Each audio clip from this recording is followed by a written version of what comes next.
Previously on Jay Speaks.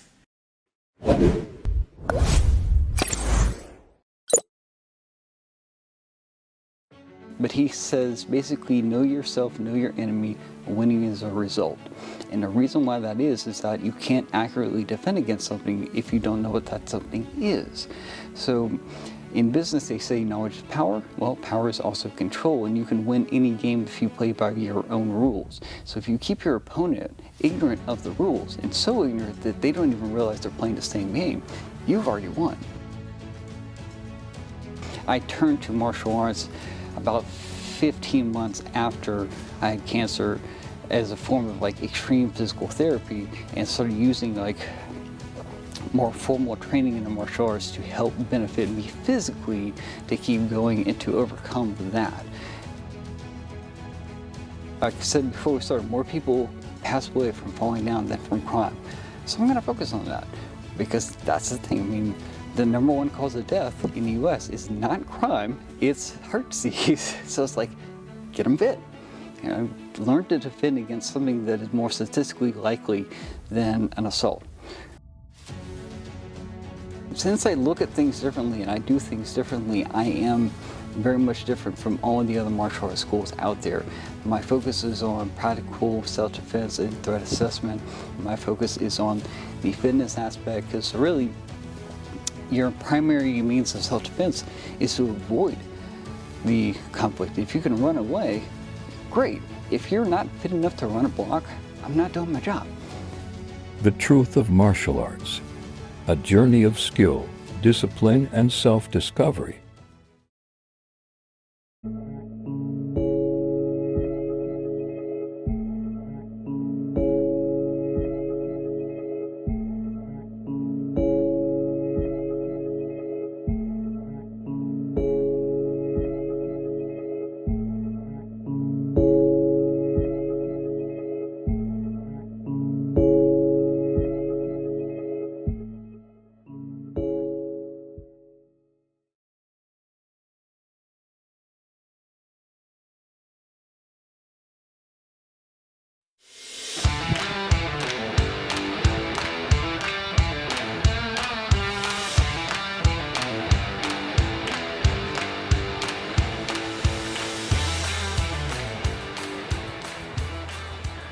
Hello everyone. For those of you who are new to my channel, welcome. For those of you who are subscribed to Jay Speaks, thank you so much and welcome back.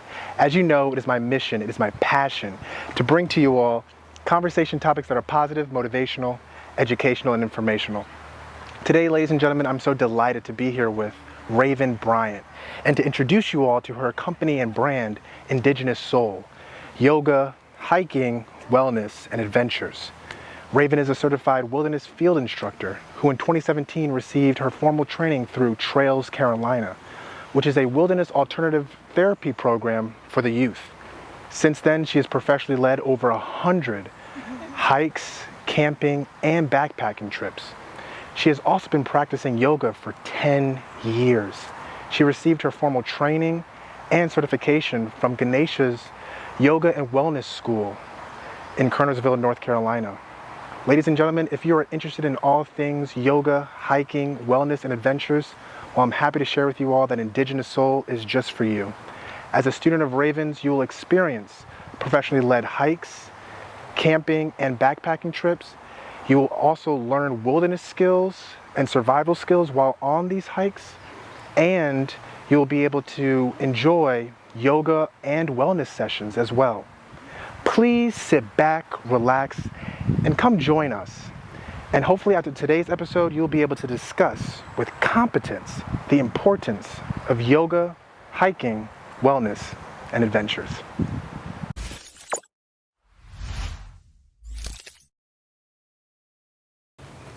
Well, Raevin, it's truly a pleasure to be with you right now outside in nature. This is definitely a first for all of us.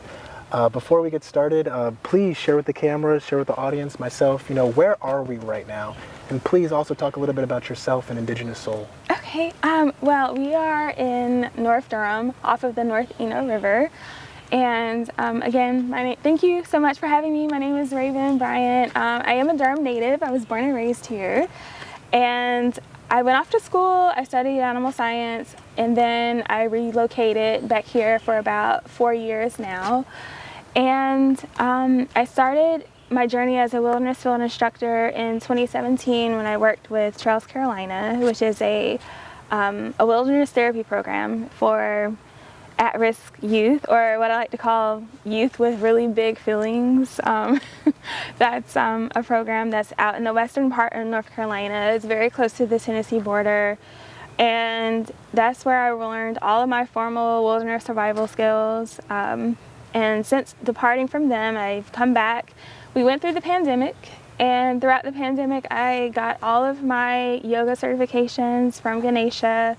Shout out to Lauren and Yogi Jean. They are some of the best yoga teachers that I could have ever asked for. I most certainly would not be the yoga teacher that I am if it was not for their tutelage. But yes, so.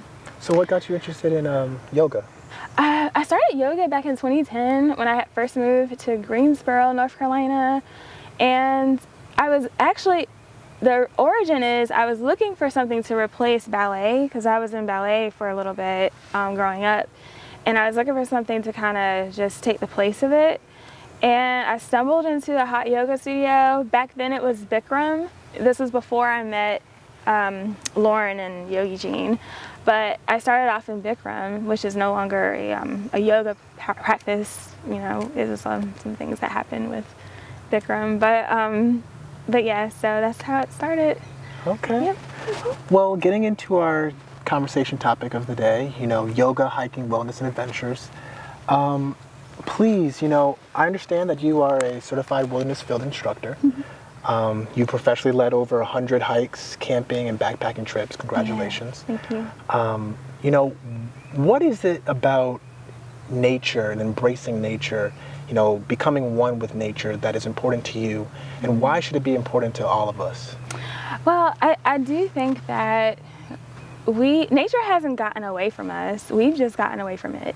And it's always been here to assist us in healing.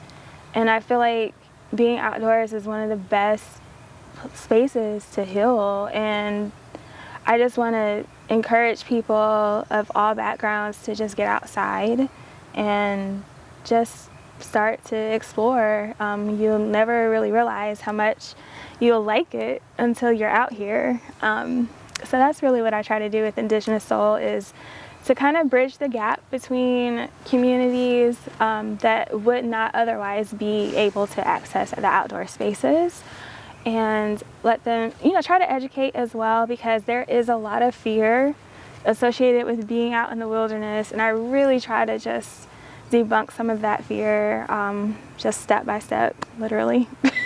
Can you go in a little bit more into that? Like, how would you debunk that fear? For someone who might be tentative of, I don't know, encountering a deadly animal, poison ivy, might be getting lost. Like, how do you debunk those fears? So preparation is always key as far as getting lost goes. I have gotten lost before. I was thankful to not have a group with me, but that's why I always try to scout trails before I bring people on them, so I can know where I'm going.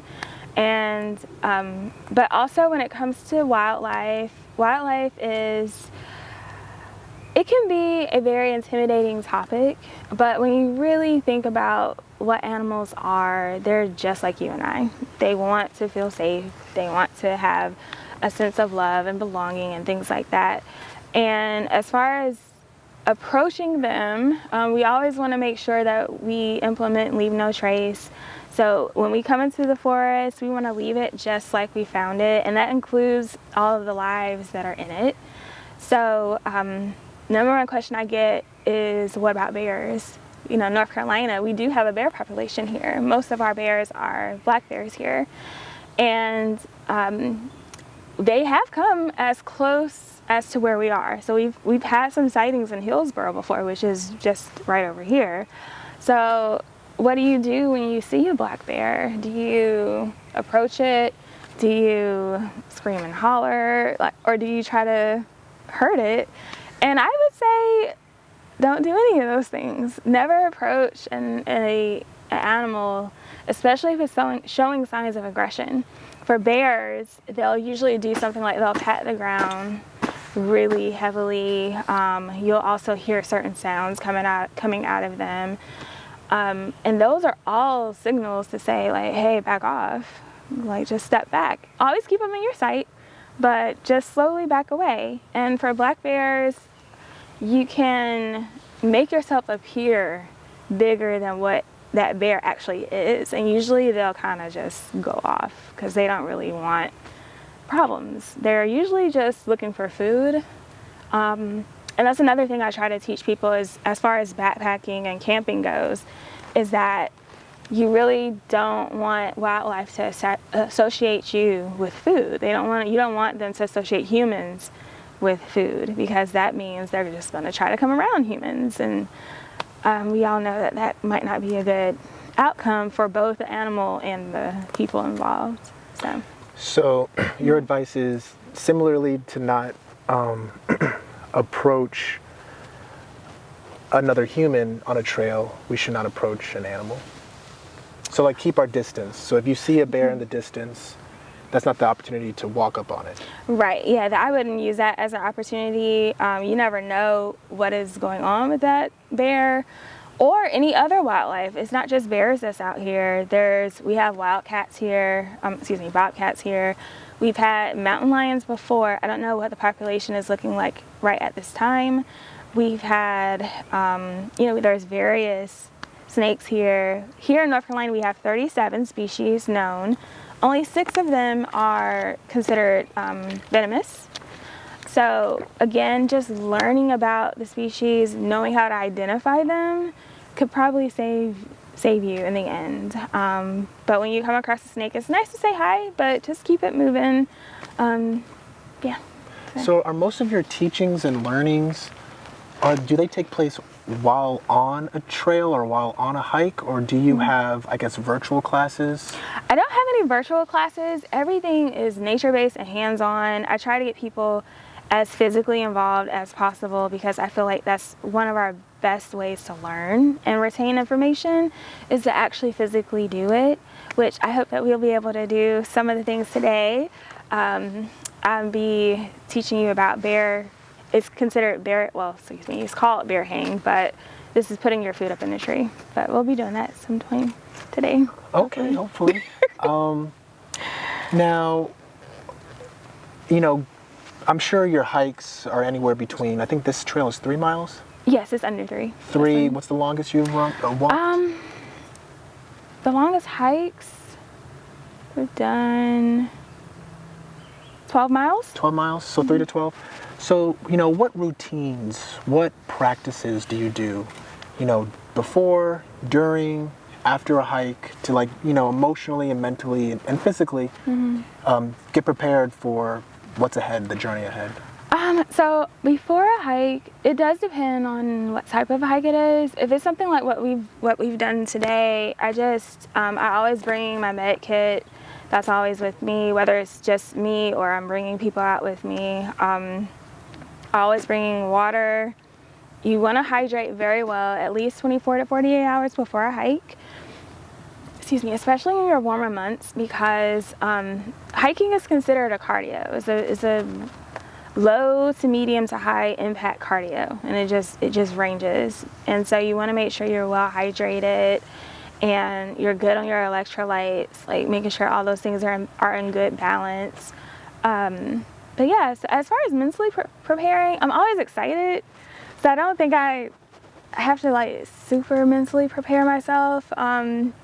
If I have hikers that are new, they've never done a hike with me before, I am always kind of I wonder how they're going to be, or kind of just what their pace might be, or I don't know if they have any things they haven't disclosed to me, because I do have intake forms. And that's just a way for me to learn more about my hiker, some of the things that they may have gone through that I need to be aware of, things like anxiety or depression, or any other things, if they have heart conditions, have had a stroke or anything like that before. Those are all things that I need to know so that I can prepare for anything that is related to that or create hikes that are suitable for that person. So someone who just had a knee replacement, I wouldn't bring them out on a 7-mile hike that's just 90% incline, you know, something like that. So I will always try to cater towards whatever my explorers need. So if you had a student who was suffering with depression or anxiety, how would you sculpt the hike for their favor, for their benefit? Yeah, so if someone is dealing with depression, I may try to get them into, I'll start with a beginner hike for them, and it'll be a very slow-paced, very intentional hike.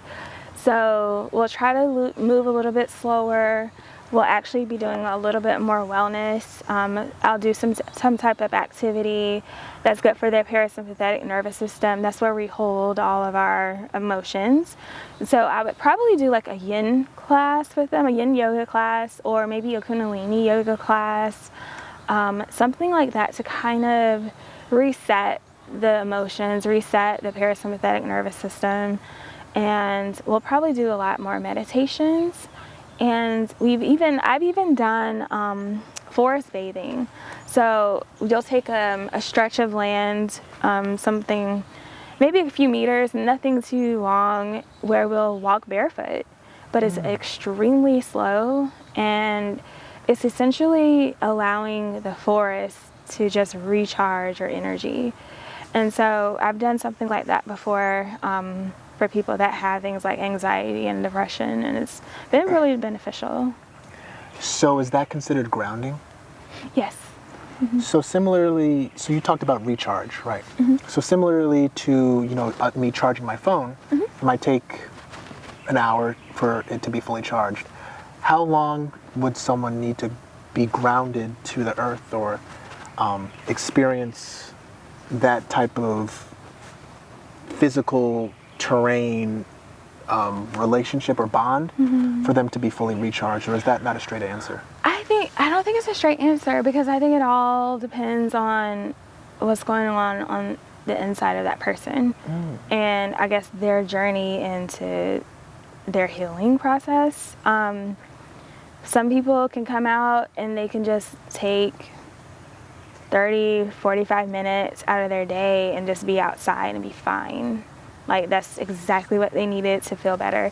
Some people need to actually just go and immerse themselves and maybe be outdoors a little bit longer. So I think it just depends on the person and kind of what they're going through too. Is there a difference in effect with grounding between being grounded in the woods versus being grounded on a beach?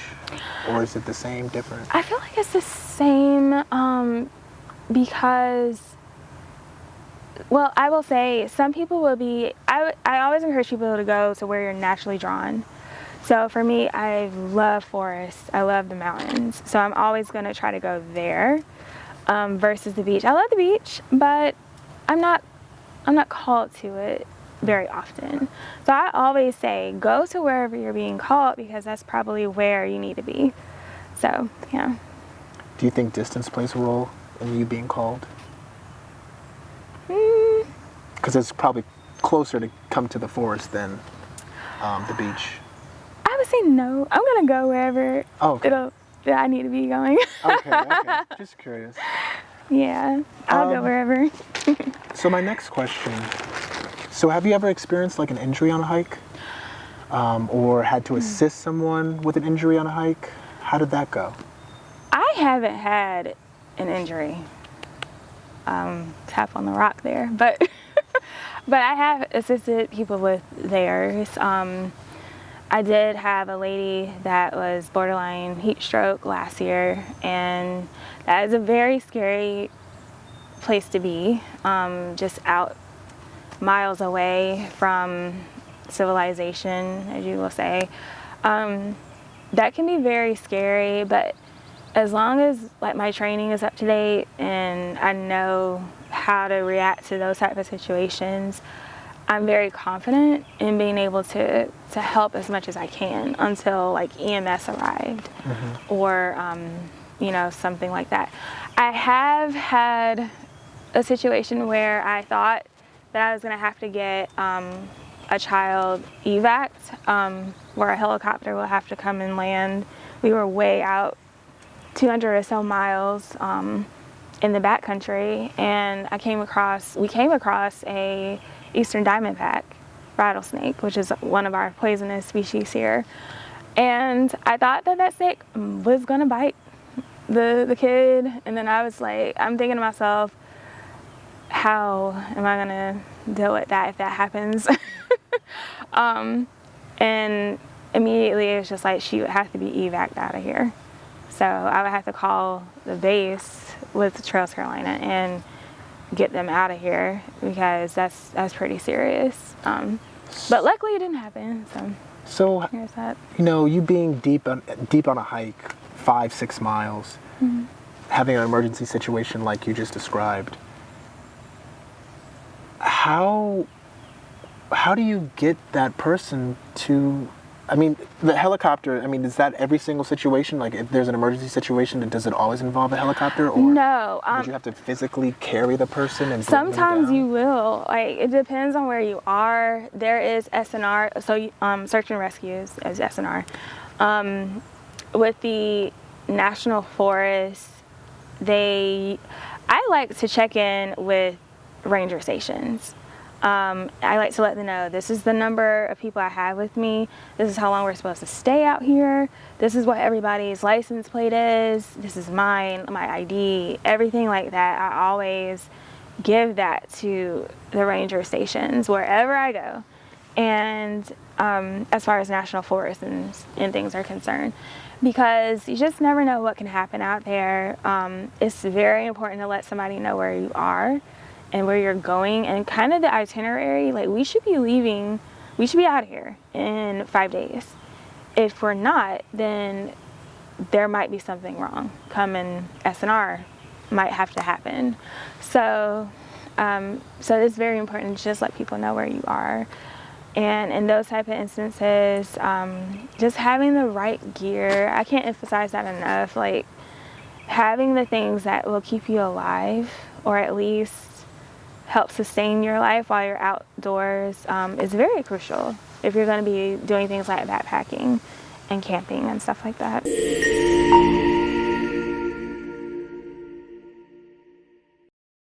Don't go anywhere. We will be right back.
So yes, please talk a little bit about you know, the differences in preparation, or just talk about the gear and backpacking. Okay. So if you're doing, if I'm going to do backpacking, of course, this bag will be way more full than this. I'll usually have my pad for where I put my sleeping bag on. This right here is a bivy sack. Essentially, it's like a one-person tent, and you can. If you want me to set it up at some point later, we can. I don't care. But essentially, this is really great for backpacking. It's very light. I love it. I don't really take tents with me. If I'm doing backpacking, I try to inform people the more weight you pack, the more you're gonna have to hike with it. So if you want to go like ultra light with your backpacking, I would consider doing something like a bivy sack. This is only 1 pound, the one that I have here, and they're easy to set up. You essentially just place it down on the ground. You can stake it down if you need to. Most of the time I don't, but you can. And then if you want some extra covering, you can always use some tarp. And I usually just take my tarp and make an A-frame, kind of as low to the ground as I feel comfortable. I like to be kind of snug sometimes. And that's usually how I have my sleeping arrangements. So, you know, something like that. We also have bushcrafting, which I've done before, but it's not something that I really teach. But that's where you literally will go and find your sticks and your limbs, and you'll just kind of make your own little A-frame, little shelter. And you can very well sleep in those. How long will that take? I've seen it done in about maybe a few hours, maybe like 2 to 3. It depends on where you are. If the wood has been picked over a lot, you're gonna probably have a lot of trouble finding something. But if you're in backcountry where it's not really a lot of people out there, you'll probably be okay with getting it done in like 2 hours, 2 or 3 hours. Make sure you have a good hatchet, or at least some type of knife to help with some of the carving that you may want to do. And let's see, what else? Of course, all the stuff about fires. Fire is very important when you want to heat some food up. Maybe take a nice hot little sponge bath or something like that.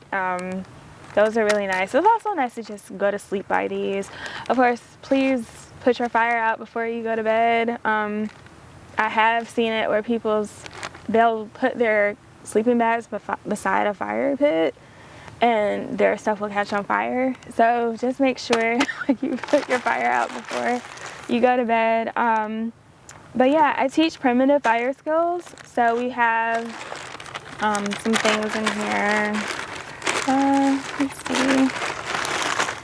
This right here is what would be considered like some tinder, like a tinder bundle. You can make, this one is jute, but you can go out and you can forage for your own, and you can make your own. Of course, I always try to encourage dead, down, and detached. We don't really want to pull from living trees or living plants or anything like that. And essentially, you'll just have some of this. You'll make it into kind of like a little bird nest. And let's see, I'll take some of it. You'll kind of make it into a little bird nest. And you can add some other things to it, something that's going to catch kind of quick. And there are different ways of making fires out here. You can go way on back and do bow drilling. I didn't bring my bow drill, but that's a friction type of fire making, where you use a spindle, a fireboard. You're trying to make a coal. Essentially, the coal will fall onto this. Then you'll have your fire basically in here. And then there is striking. Let's see. I think I have it. This one. I can get some sparks here, I think. Might be.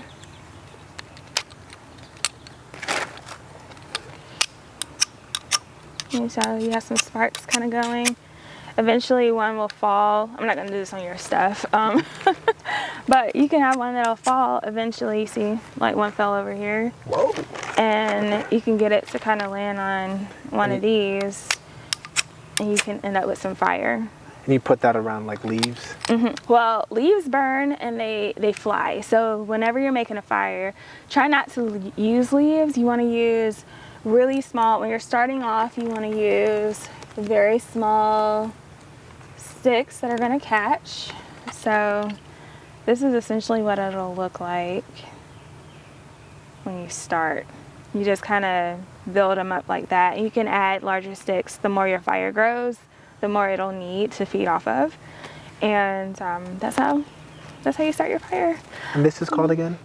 This is a tinder bundle. A tinder bundle. Yes, but you can make this out of any kind of fibrous material that you can get from a tree or a plant. This one is jute, but I've used, I don't even know where, I think I left it at home, but I've used some from a bark. And when we hike through here, and if I see it again, I can show you where you guys can make your own if you want. We can do that. There's a tree right there actually that has it. A cedar tree is really good for those. So yeah. Yep. Nice. Did you want me to cover food? Yeah, cover it all. Okay. Let's go through the whole bag. So food is, let's see. This right here is a stuffed sack. So I just have some extra stuff in here. This is what I've used for bear hang before. I have an extra bivy sack in here as well. But for demonstration, we'll just say that our food is in here. We're out backpacking for a weekend or so. This is a dry bag, so you can just stuff your food in here. I try to encourage people to bring things that are easy meals. Of course, if you want to show your chef skills out here, more than happy to see it. But it'll, in the long run, if we're doing like a backpacking trip or something, less will be more. So you want to try to do like your dehydrated meals, like your chilies or something like that. And there's countless like companies that make backpacking food. So I like to stick with like oatmeal and quinoa and some dehydrated veggies or lentils or something. That's what I like to do. If I'm going to eat raw fruits or vegetables, those are more heavy.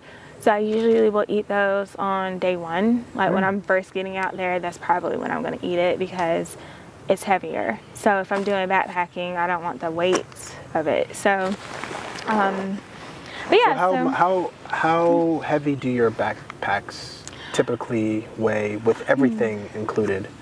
Honestly, I don't know. I actually have never weighed this bag here.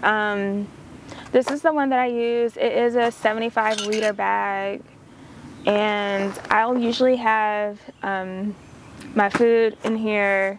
Fire kit is in here. You always want to keep this in something that can stay dry. You don't want your fire kit to get too wet. Then there's my sleeping bag if I bring it. That's probably my heaviest, and it's a light one, consider it a light one, but that's probably my heaviest thing, that it's going to be that.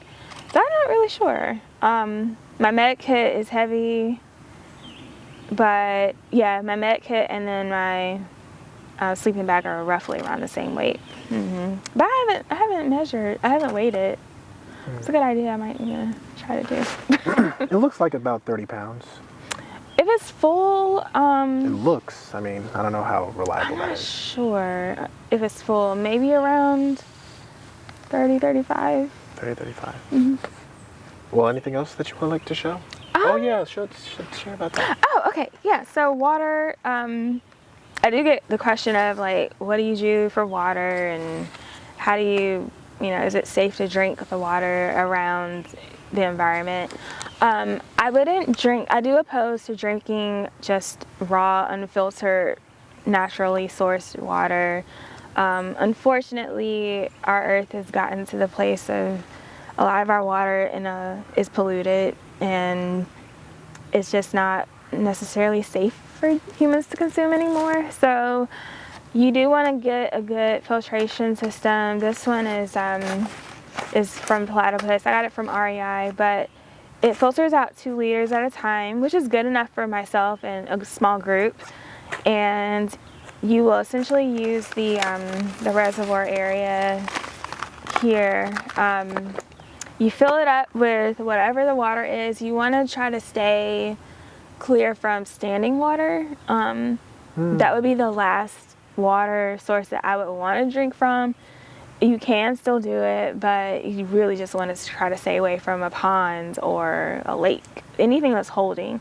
You want to be able to try to get it from a river, a creek, something that's flowing.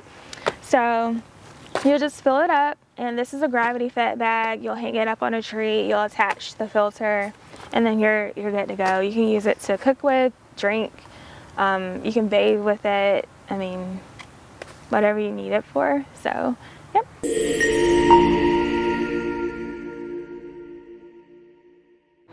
She crochets like these little... Hey there, I didn't see you. I hope you're enjoying the episode so far. Please don't forget to like, comment, and subscribe, and I'll see you at the end of my episode. It's all okay, because like I said, we're like crossing like a face thing. Yeah.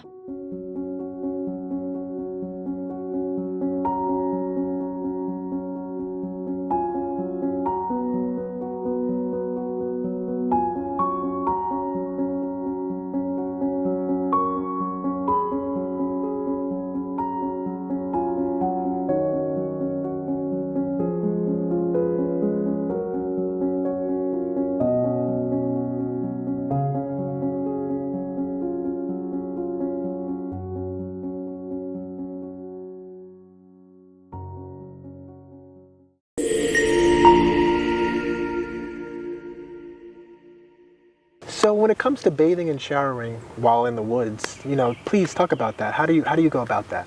Okay, well, so again, finding your water source. You can get it from a river, your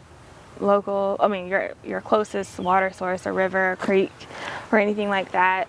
I like to boil the water so I can just have a hot, water with me, but I usually just take one of my water bottles or a little camping cup or something like that, and I'll fill it with the hot water. And I use Dr. Bronner's because you can really use any natural liquid Castile soap. It doesn't have to be any name brand or anything like that, but I like to use it because it's biodegradable, so it's harmless for the planet. So when it's running off of my body, I don't have to worry about it hurting the environment.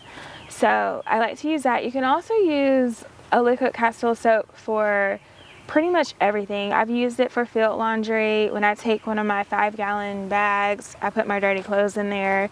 I put a little bit of the soap on there, water, and then I shake the bag up, and then I just dry it out on a rock or whatever. You can also use it to wash your dishes. You can even use it to brush your teeth. I like to use the peppermint kind. Really? You use it to brush your teeth. Wow. Shampoo, wash your body. It's really good for everything.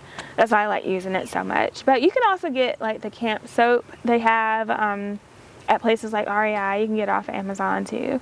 But you want to get something that's biodegradable so it's not hurting the environment. I think that's the bigger pitch for me, is to make sure it's not harmful. And yeah. So when it comes to taking a shower, do you stand under an apparatus where the water comes out, or is it more so like a bird bath?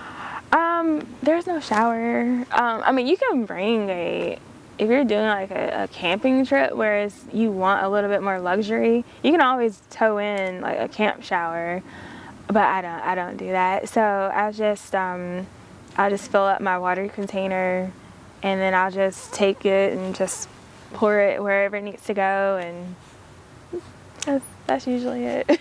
Okay. So what about the bathroom? Using the bathroom while on a hike, or using the bathroom while camping, if you're not in a cabin. Yeah. How do you go about that?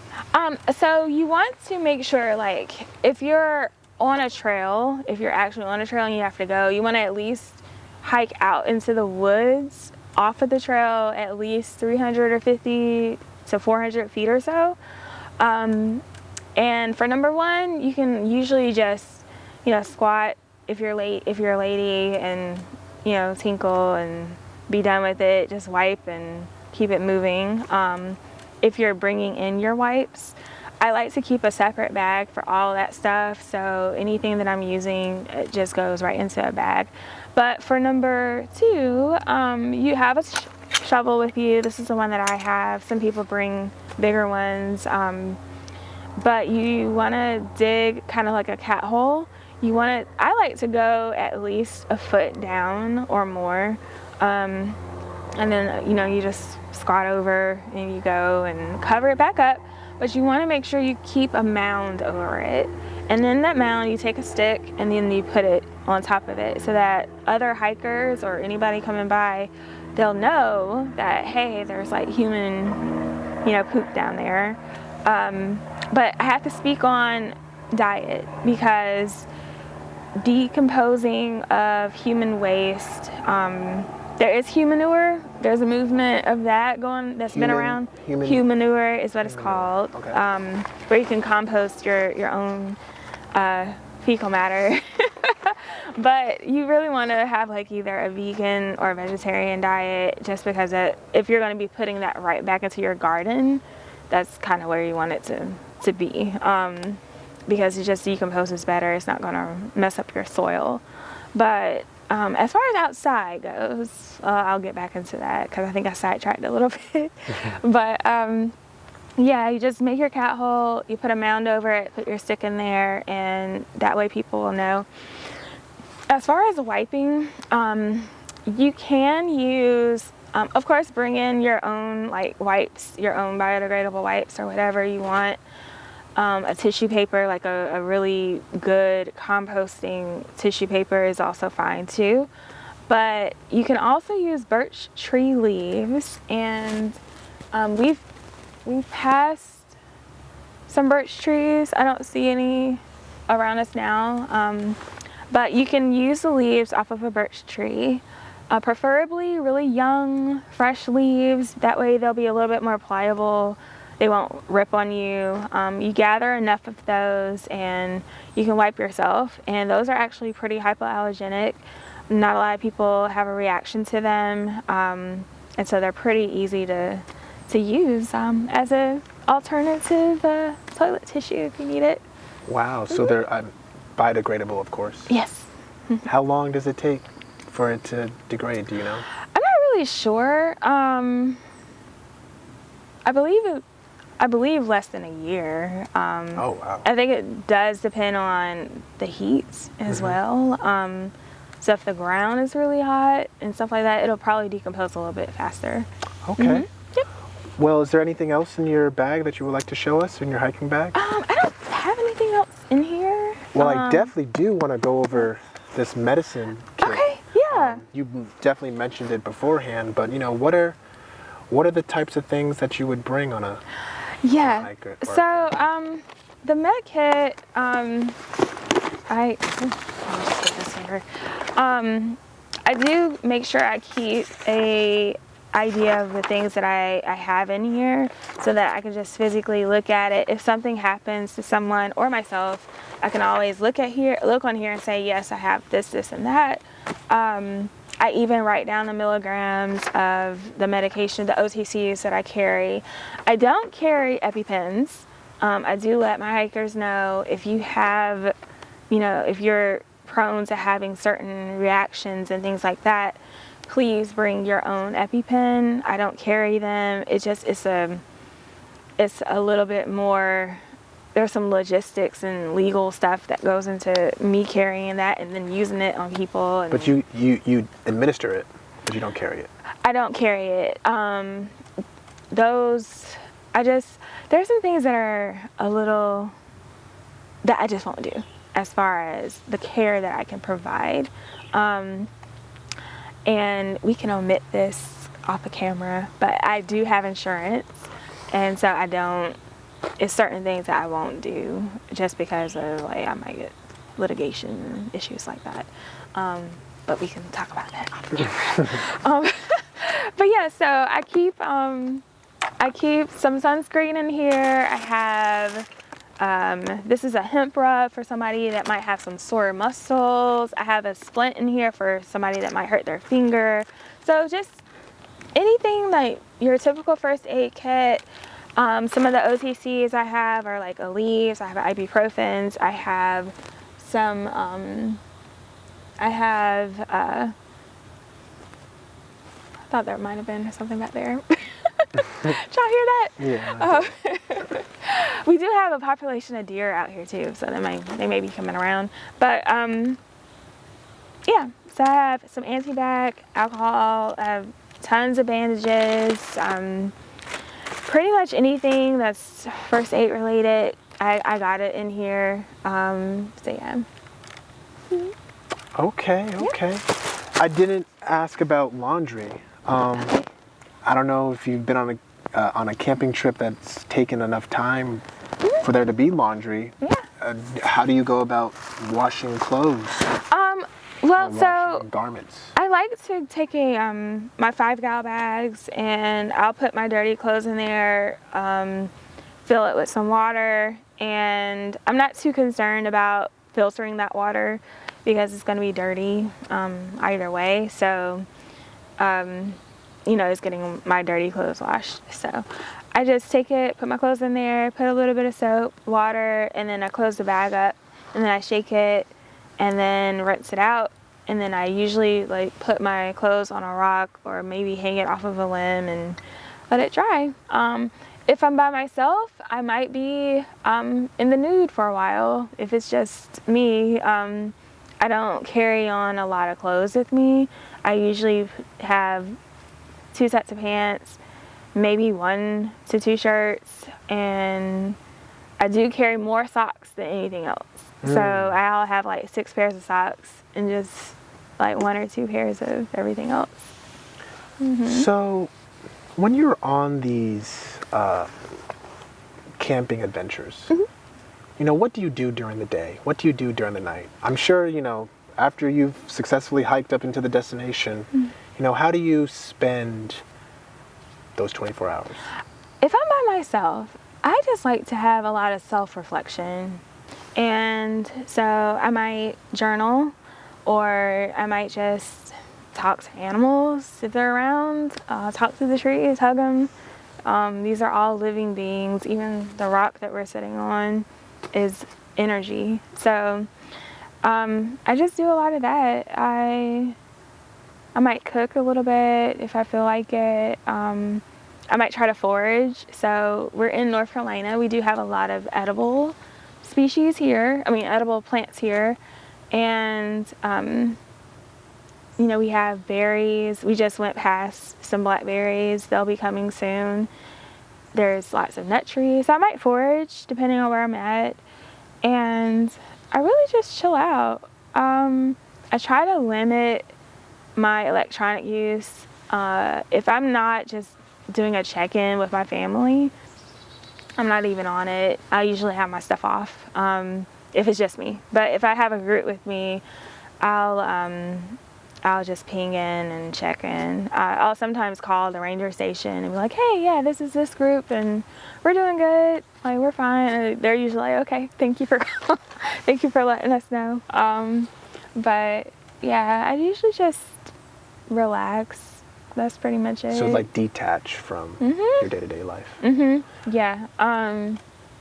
So yes, in your explanation about, you know, the types of things that you do while you're camping and hiking, you mentioned tree hugging.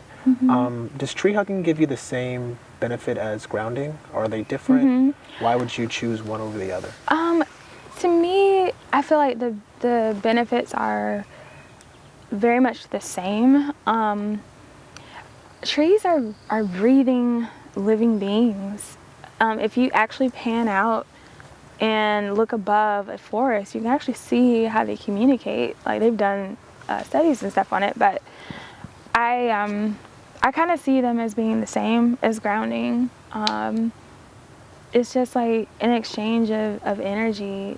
It's a cancellation of the maybe not so great feelings that I may have, and just giving it back to the earth and letting the earth just reclaim it and repurpose it and give it back to me in a more healthy way. So that's kind of how I see it. Are there particular trees that you look out for to I hug any of them. Yeah. Hug any of No, them? yeah.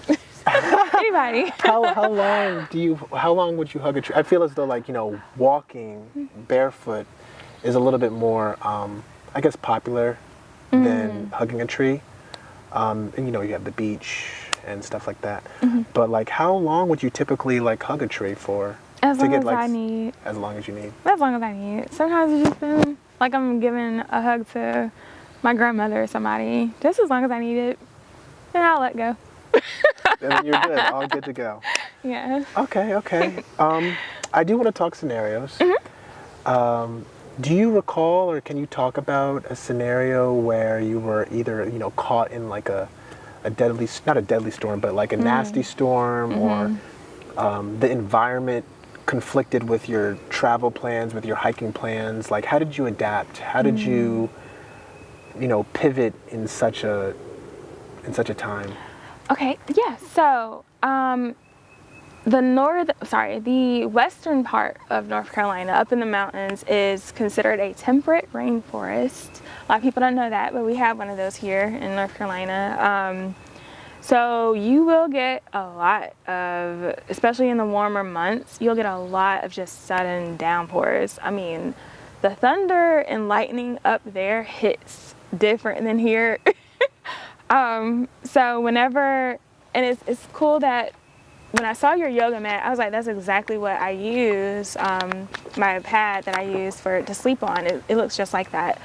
But essentially when you start seeing lightning up there, I stop everything and I just sit on it. I just go and I sit literally on top of my pad and I just stay there until the lightning goes away. So yeah, like when storms hit, they hit really hard out there. And I usually just sit on my pad. If I can hurry up and get shelter, if I'm actually hiking and I notice that it's getting ready to act up out there like that, I'll just go ahead and try to set up a little bit of my tarp and I'll just get up under there. So you've never been caught in a storm? Yeah. Oh, you have? Yeah, that's what I'm saying. So you just sit? I'll just sit down. And just get soaked? Yeah, I have before. Because sometimes up there, like I said, it comes on very, very quickly and you don't have enough time to set up your camp at all. And I'll be sometimes hiking. Like I haven't even reached to the spot where I'm gonna set up camp at. And a storm will come through and you gotta sit down. You don't wanna be moving through there because lightning will hit up there very fast because it's elevated and it can travel through the ground.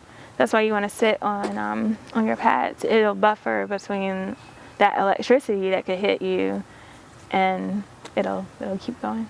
Wow. What's the longest duration that you've had to sit in a storm? Is it like a sun shower?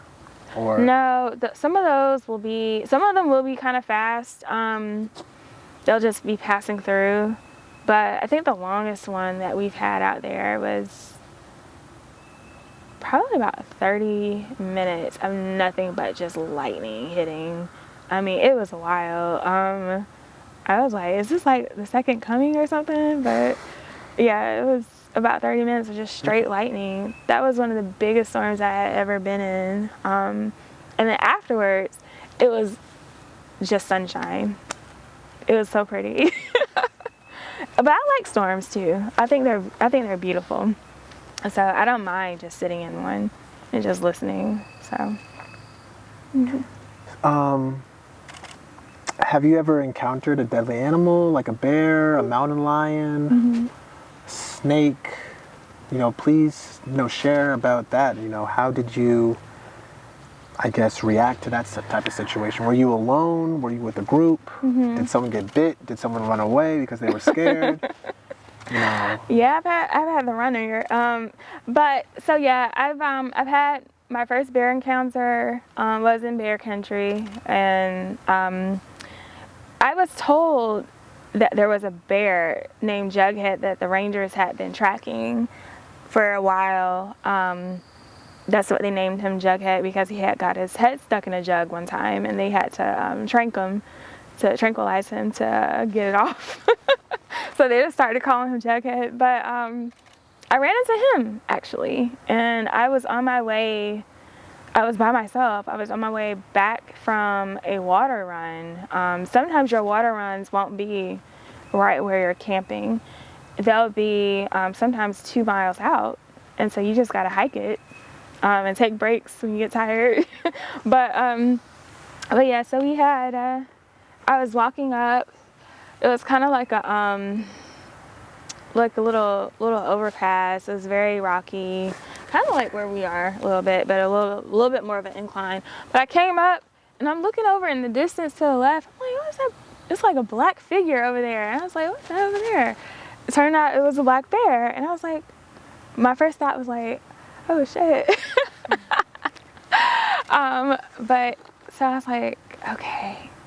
It's like, well, I know he sees me. I'm sure he smells me. Like, they have very keen senses. And so I was like, I'm just going to keep my eyes on him, but I'm going to just walk this way. But he didn't approach me. I didn't see him doing any like aggressive behavior or anything like that. We just said hey to each other telepathically, and I just kept moving. But yeah, that was my first bear encounter, was up there, and he was huge. Like, that was a big boy. I also want to let people know you cannot outrun a bear. I've heard people say, oh, you could just run, but you can't outrun a bear. The slowest one will hit about 35 to 40 miles per hour. So there's no, you're not gonna be able to outrun one. So if one's approaching you, you just for a black bear, accept it. No, you gotta accept it. But for a black bear, you just want to make yourself look bigger than what you are. You can do that with a black bear. Most of the time, they'll just scuzzy off. You can't do that with a grizzly, though. They have very different temperaments. Doing something like that with a grizzly will probably promote him to attack you. So they have that's why I said it's important to know your species. Yeah, so I wouldn't do that with a grizzly. So that was your. We don't have grizzlies here. We are a black bear state. So that was your only bear encounter? That was my only one. I've had an eastern diamondback rattlesnake encounter where it was the same distance between you and I, away from me. It didn't strike or anything. It was just laying there chilling. And it was some of the most beautiful colors that I had ever seen on a snake. It's something about animals that are in captivity versus the ones that are in the wild. Their colors just come out so beautifully. But yeah, he was just chilling. He was an adult size, very big. He had eaten very, very well. But I wasn't scared. I just recognized it as another living being, and it didn't even raise its head or anything. I think he realized I wasn't a threat. So that's just kind of what it was. Countless copperheads too. I've been this close to copperheads, and they've never struck out at me or anything. So. Wow, you must have a very calming aura. I mean, so. All of these animals. Yeah, but even when I was a little girl, I was like that. Like, they tell me the story about it all the time. When I was a little girl, my dad had got me a snake. He let me pick the snake out and brought it home and everything. And it was a little baby snake. He thought it was like a little garter snake, but it turned out it was a baby copperhead. And I had it all in my face and in my hair, and it never bit me. So. Are copperheads venomous? Yes. Wow. All of them? Yeah. Wow. Yeah. So you haven't been attacked by any animal? Anything. Has any of your students or any of anybody in a group hiking or camping situation been attacked that you had to No? Nope. Hit the All rock right. again. No. Well done. I've been very, very fortunate, very blessed to never have had to deal with a snake bite, no spider bites, nothing like that. That required like medical attention. No. We do have bobcats here, and they actually come very close. They're here. They're in this area. And I haven't even had any bad encounters with that either. I've seen tracks though, but I haven't seen one of them. So yeah, Raevin, could you share a few words about poison ivy? While we were walking up here, you were educating me in the group. So you have poison ivy, you have poison oak, you have poison sumac, and they all kind of look alike, but they're pretty different. You'll usually find them growing at like the bases of trees. They're all native species in North Carolina, so they're here. If you ever come in contact with them, some people are allergic, some people aren't. There's 9 times out of 10 that you've already kind of come in contact with it before, but if you had no reaction to it, then you're not necessarily allergic to it. So but if you are unfortunate to have a reaction, you'll actually look for like a large rash will develop. Sometimes there's like pustules in there. It's very uncomfortable. It can be very itchy, but just of course I'm gonna always say go to your healthcare provider. And you can also do like a calamine lotion. You can take some oatmeal baths, which is very relaxing anyway. So you might just want to try to do that. It'll eventually subside. And yeah. So you said oatmeal. Like a colloidal oatmeal. Yeah. Or a very, your old-fashioned oatmeal. Interesting. And also mention, where do they grow? Where do they come from the trees? You'll find them, actually, if you want to, like this right here. This one is a poison ivy. It's a vine. So those will vine around and wrap around. They usually come from like the bases of trees, and some of them will like creep up on like formations like this one is. And I mean, that's pretty much it. Same thing with the poison oak, and that one will have a little bit of a, it will have a little bit of a red tint to it. You can kind of, if you put both of the species beside each other, you can see like the difference between them. Same with the sumac. Those leaves are a little bit kind of like in an oval, like a longer shape, and they also hang out around like the bases of trees and things like that. Cool, cool. So my next question, plantar. Can you say it? Plantar fasciitis? Oh yeah, plantar fasciitis. Yes. Inflammation of the plantar, the tendons in the foot. Yes, yes. Could you talk a little bit about that? What is it? How can somebody contract it? Is it common? Is it a how do I say this? If you hike a lot, is that something that you're more susceptible to? I think so. It would be an inflammation like within the tendons, the muscles in the foot. That's what anything with the itis on the end of it is inflammation. So so it can be brought on by a lot of different things. Some people that are runners, they experience it. People that walk a lot, they can experience it. And it does depend on your shoes, how healthy your shoes are, making sure you have like good arch support and stuff like that. Like I had to retire my beloved hiking boots that I've had since 2017 because I've just done so much hiking in them that I had to retire them because they were starting to cause like some foot pain. And so to combat it, one thing is to do a good stretch. So that is like when you can stand up or you can sit down, but you really want to kind of bring the toes as close to the body as you can. That's going to stretch all of this area here.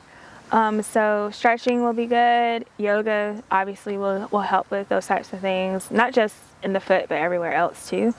But so that and then making sure you have really good If you need something like a Dr. Scholl's or some type of foot support, you can even go to your podiatrist and they will actually get you like a customized, like a mold of your foot and customize some foot care kind of support for you too. So that could help like combat like the fasciitis part.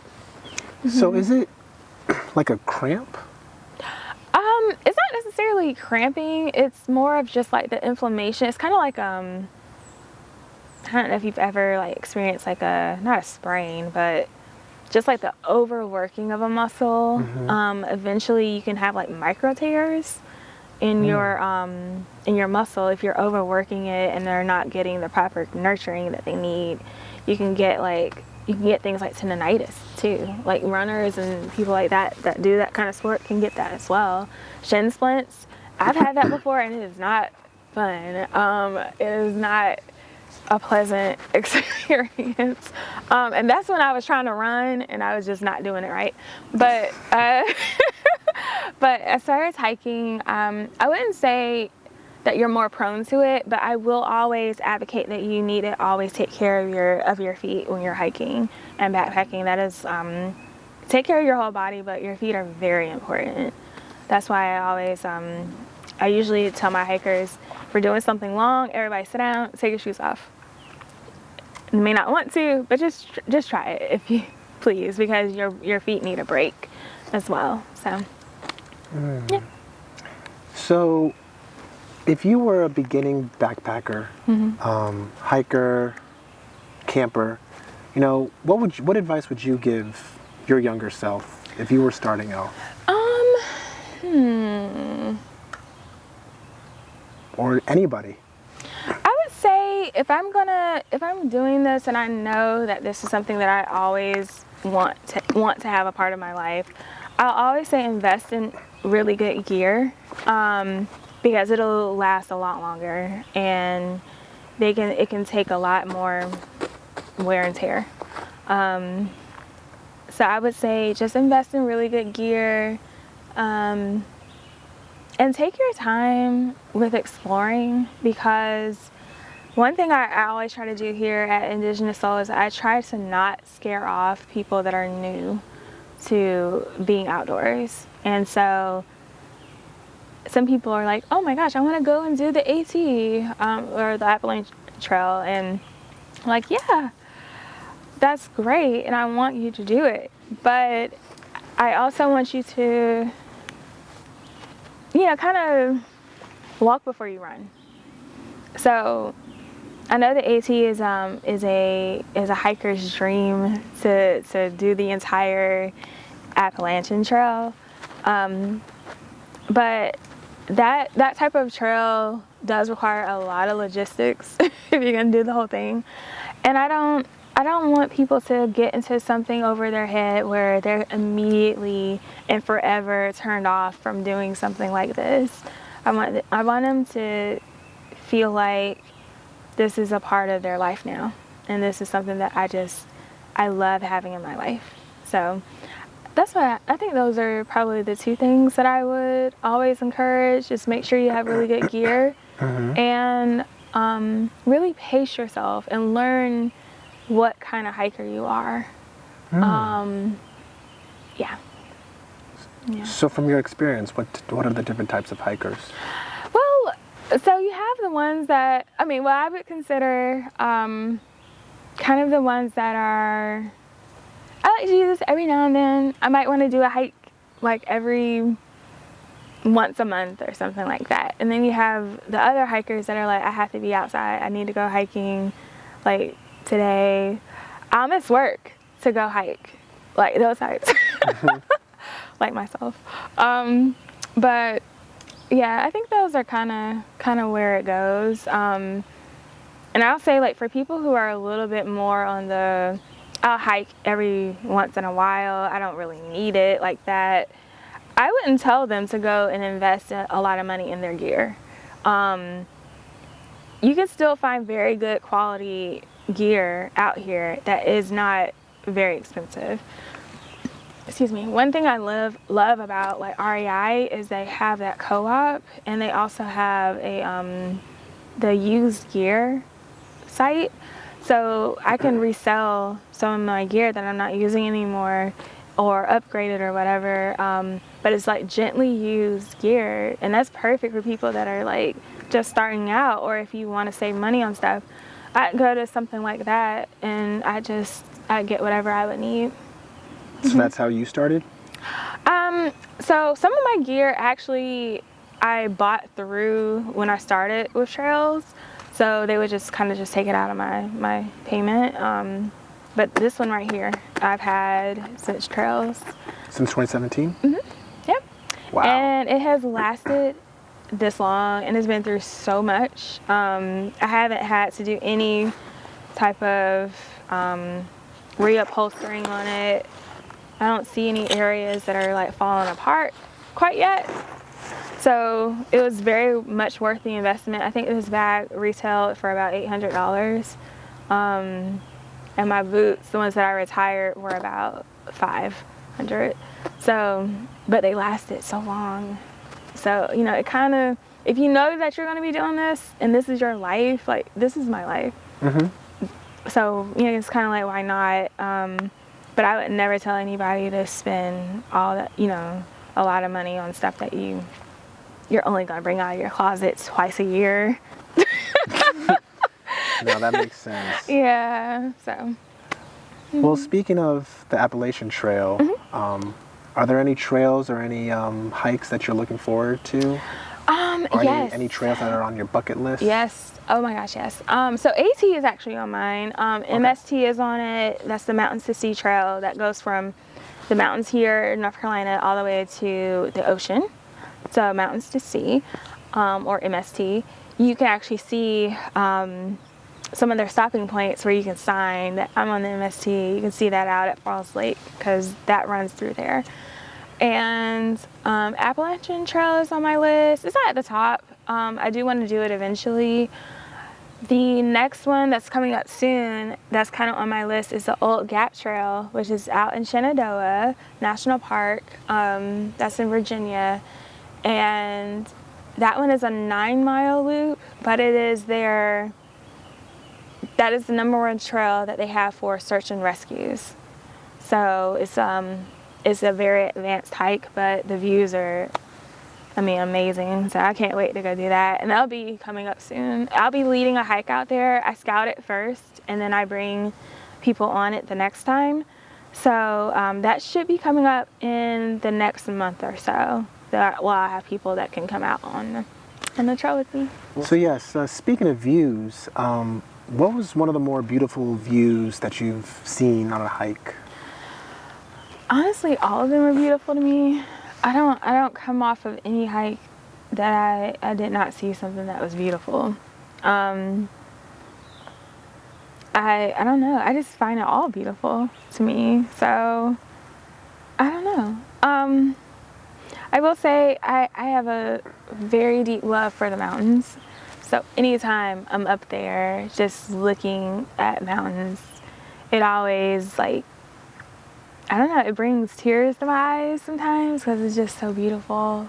So, but really all of it is. So I don't have like a favorite. So no It's waterfalls all or beautiful. anything?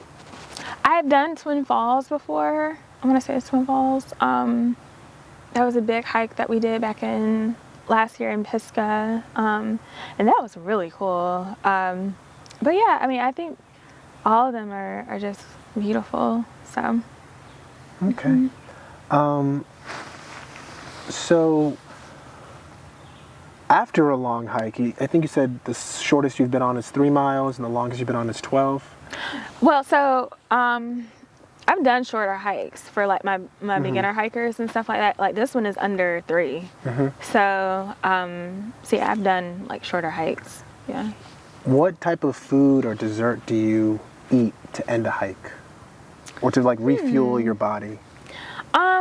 As far as the food goes, for like meals, as like backpacking and stuff goes, or it's just like a day, like a regular day hike. Regular day hike, coming back, like what's the first thing? Or does it not even matter? I don't know. I usually, like, if I'm gone a long time, I really want fruits. Fruits. Yeah, like. Does it do fruit. something for like muscle soreness or? No, not necessarily. Well, bananas are really good for your muscles and stuff, but I just crave fruit. I love fruit, so I'll usually, because I won't eat it except for maybe on the first day because it's so heavy, that I'll miss it by the time, if I'm doing something like backpacking, I'll miss it by the time I get back. So that's probably gonna be my go-to. Is probably a smoothie. Yeah, or a black bean burger. Yeah, because I'll tear one of them up. You make it yourself or you get it from somewhere? I made it myself, but I'll just get it from somewhere. If I'm coming back in and I'm already like, you know, I might be dirty and everything, I'll just go into some restaurant and get it.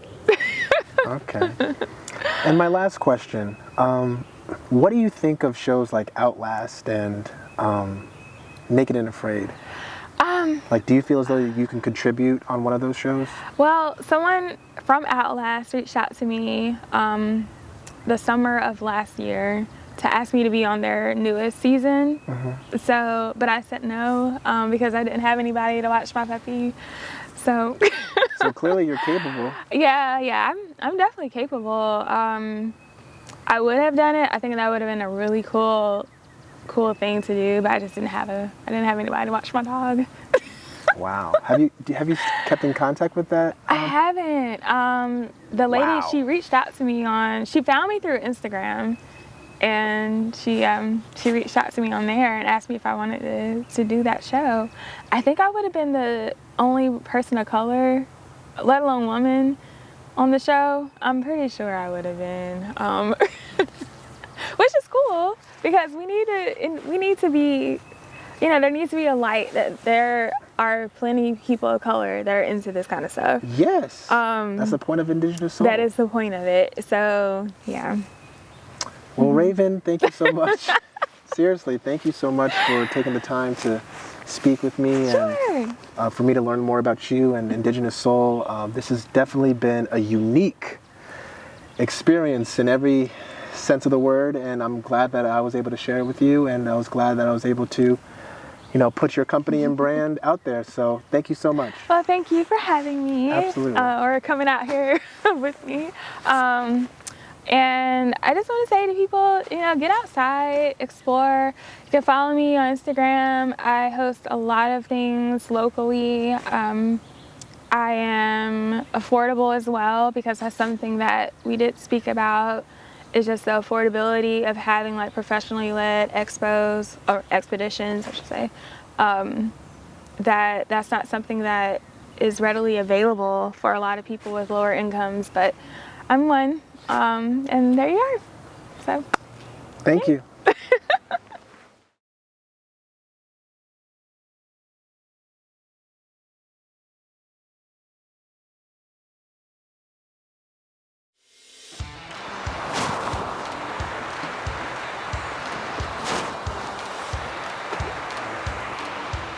We've made it to the end of the episode. I truly hope you learned more about yoga, hiking, wellness, and adventures. And more importantly, I hope you learned more about Indigenous Soul and Raevin Bryant.